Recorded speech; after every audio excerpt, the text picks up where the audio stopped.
Hey there, welcome back. Sorry it's been so long since my last review. I just decided to take a break from watching movies entirely so I could go back to college and get my degree in pre-professional explorations, a focus on children and social services and the law, with a minor in film finance. I graduated just this month. Today I won't be reviewing a movie, but rather an ongoing TV series that premiered from 1996. The Pink Opaque is a young adult adventure program that features an overarching plotline broken into Monster of the Week style episodes. The series follows Isabel and Tara, two teens psychically linked with the intent of battling the terrible forces of darkness sent to town by the evil Mr. Melancholy. I want to briefly and succinctly cover the technical intent behind specific episodes of the show, with the intent of highlighting the form and technique necessary to create great TV, and hope to use some of my knowledge picked up over the past year to illuminate some stuff that casual viewers might not have picked up on.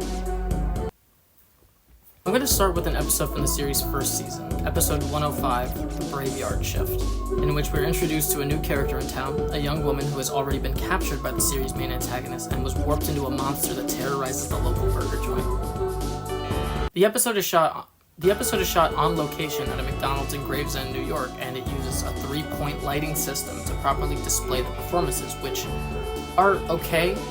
One pitfall of 90s television is in its shoddy production practices, aiming to pump out multiple episodes in a short time. This is due to a phenomenon later coined in 2002 as broadcast automation or broadcast syndication, I think. I left the 8th volume of my TV radio encyclopedia outside last night, and I have to wait until sunset to grab it.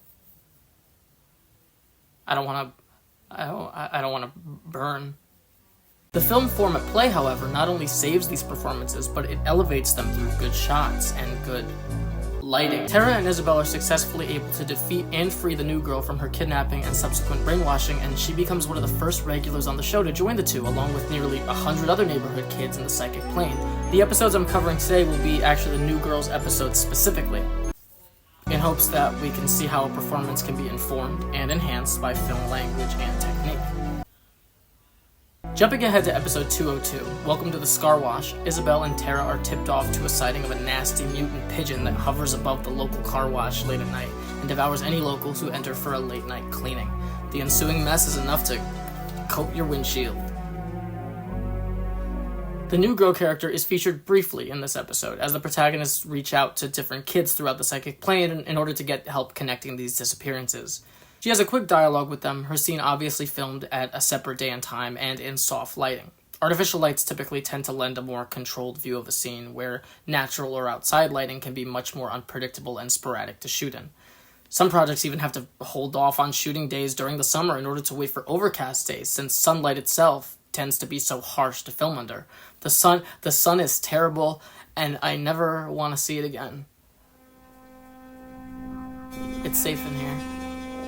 We're jumping ahead to episode 302, It Came from the Conservatory. The script is flat, the performances are kind of... Even the new girl, while given a prominent episode-wide role motivations, at one point she suggests that the only way is to look directly into the sun.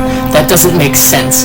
Why would you leave this dark, perfectly lit conservatory set, peer into the lens of a spyglass into an unforgiving star that will liquefy your retinas before they can even start in on the surface of your eye? Coming to get you is the last episode we see the new girl on the show.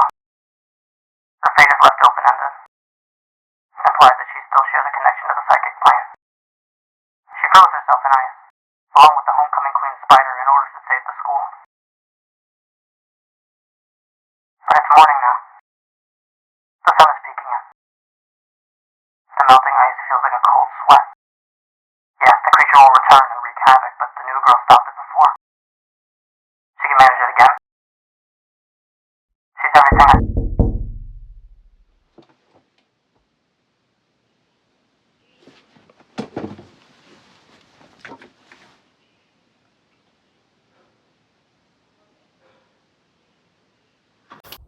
Six stars, you know? It's great. I can't wait. I can't wait for next season.